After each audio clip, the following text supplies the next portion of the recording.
Hello, it's Book Quote Wednesday and the word is miss. Today I am reading from my time travel novel, Time's Chariot. They move among us, genetically engineered, more or less immortal correspondents who report on our lives back to the home time. But you only get a story when things go wrong, and one particular correspondent has come to realise he has been screwed over by his home time masters. Our story opens in Utrecht, 1646.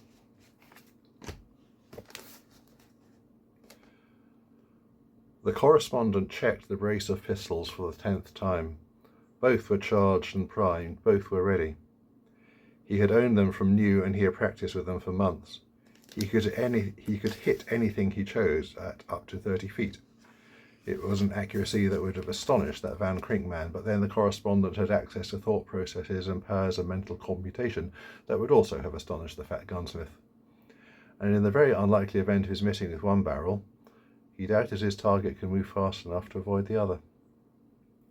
The sounds of busy Utrecht, horses, street cries, the constant murmur of a large population drifted in through the window. He ignored them. He had planned for this for so long, and the visitor would appear if his plan worked. It was obvious that the visitor, the man who had appeared at every interview the correspondent had given in his career, was taking the coordinates for his trips from the correspondent's reports. Well, tonight, if all went well, the correspondent would file a report with the lunar station to the effect that he had interviewed René Descartes, father of modern science, first mathematician to classify curves according to the equations that produced them, significant contributor to the theory of equations, deviser of the use of indices to express the powers of numbers, formulator of the rule of signs for finding the numbers of positive and negative roots of any algebraic computation, at 10 o'clock in the morning on 30th of June 1646, here in an upper room in this modest house of timber in Utrecht. Descartes lived in a house bought with his own money, and so it was in a house that the correspondent had had to set his trap. Any other location might have aroused suspicion in their minds. He had bought the place he was in now 20 years ago, back in 1626, time enough for a steady succession of tenants, time enough for any connection that the home time might have been able to make with him to blur. Then he had carefully left Utrecht. He had made no mention in his reports of the house purchase and given the impression he had just been passing through. He had continued on his travels around Europe. To return a month ago. To evict the current tenants. To wait. And there he was, with that strange sense of no transition, as if he had always been there and it was only the correspondent's memory at fault. There stood the man, dressed like a prosperous Dutch merchant, raising his right hand, as did the correspondent much more quickly, bringing one of the matchlocks to bear on the direct line between the correspondent's eyes and the man's forehead. "Don't," he said in the language of the home time. The pistol was pointing exactly between the visitor's eyes. "I've seen what these can do to a man's head, which I doubt you have."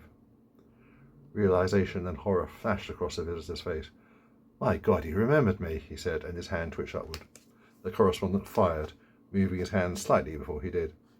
The crash of the gun was deafening and the smoke filled the room. When it had cleared, the visitor was doubled over, moaning and clutching his ear, and the correspondent's other gun was raised. "I've just nicked your left ear exactly an inch above the lowest point of the lobe," said the correspondent. His one main worry was unfounded. The man's pain showed that he wasn't another correspondent. "So don't doubt that I can hit any part of you that I choose. Now stand up and drop the thing in your right hand." The visitor did so, slowly, and the small crystal sphere that the correspondent had glimpsed so often in the past dropped onto the wooden floor with a clatter. The correspondent stooped to pick it up. "Now strip," he said. The visitor's eyes widened. "Strip completely." 5 minutes later they were in another room, the visitor wrapped in a robe that the correspondent had supplied. If he had any further home-time gadgets about him that could have helped him, they were lying in the abandoned pile of clothing in the upper front room. "I don't know your name," the correspondent said. The visitor glared at him but said nothing. "Herbert, I think," said the correspondent, "until you tell me otherwise. Herbert, the time traveller." "How did you remember?" the visitor asked.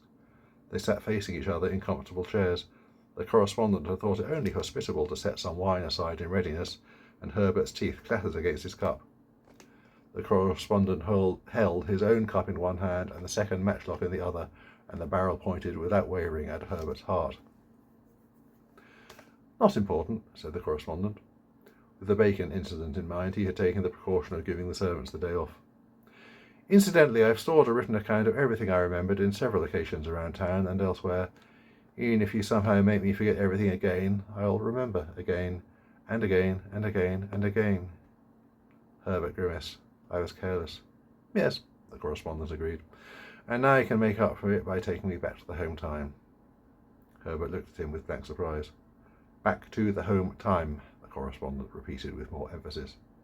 "When I first arrived, I was keen, fired with enthusiasm to report, a loyal servant of my masters in the glorious, glowing future.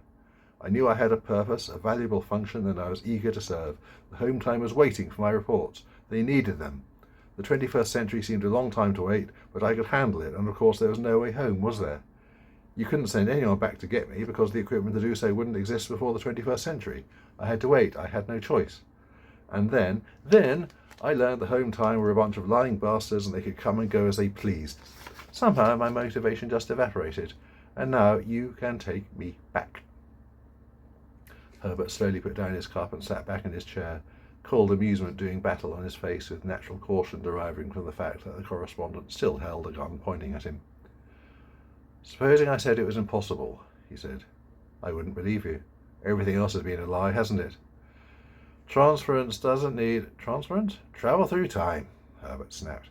"Transference doesn't need equipment for the return journey. The home time sends a recall field. But it wouldn't work on you. It's a matter of probability frequency, which changes every time a transference is made. The recall has to be the same frequency as the send. We don't want to pick up any ops." "Any what?" "Time travelers from another point at the home time, you see.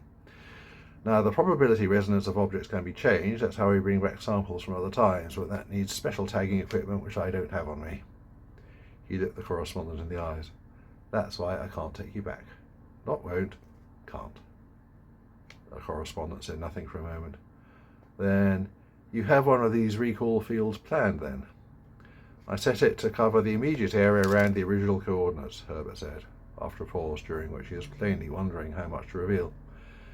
"If I'd had the foresight to set it to cover a wider area, we wouldn't be having this conversation now. I'd have just vanished." "It's already come on?" "Been and gone by now. It came on 2 minutes after arrival. But if I miss it, it's set to come on every hour at the same point until I do make it." He scowled. "I've never missed it before." "Supposing I grab hold of you and hold you tight when the field does come on?" Herbert shook his head. "Probability masking. You get two conflicting probability resonances in the same area, the field would be confused, and neither of us would be recalled." Another pause. "You've lied to me about the one main tenet of being a correspondent," said the correspondent. "No home journey until the 21st century, so why should I believe you now?" "That bit is true," said Herbert. "Recall day will be the last thing the home time does while transference is still possible, and the whole world will be bathed in every transference frequency ever used. You will be recalled if you live that long." "Why that day? And what's this about the last thing the home time does?" The visitor ticked the points off on his fingers. "That day, because that's when a bygone scientist will invent equipment that could detect transference. Soon after that, the bygoners will get back to the moon, maybe find the lunar station. The past becomes untenable for us after that date. We call it the fallow age." "And the home time?" the correspondent prompted. "The home time is a period of set probability flux. There's a singularity beneath the college, our centre of operations, that makes transference possible because it vibrates at a fixed, unchanging probability frequency. It's a permanent referent. An anchor that will always drag us back home again. But it won't last forever. It's decaying, and the day will come when it ends and transference won't be possible anymore.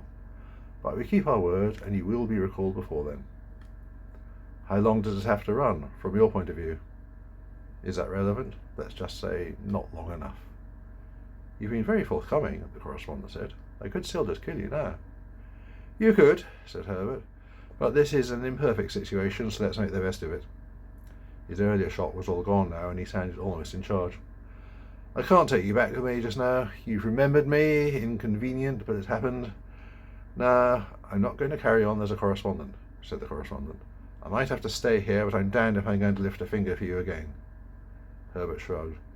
It's not unusual for correspondents to take a break, go offline for a century or two, maybe forever. It's your decision. He smiled, a cold, lopsided smile. Maybe we can discuss things.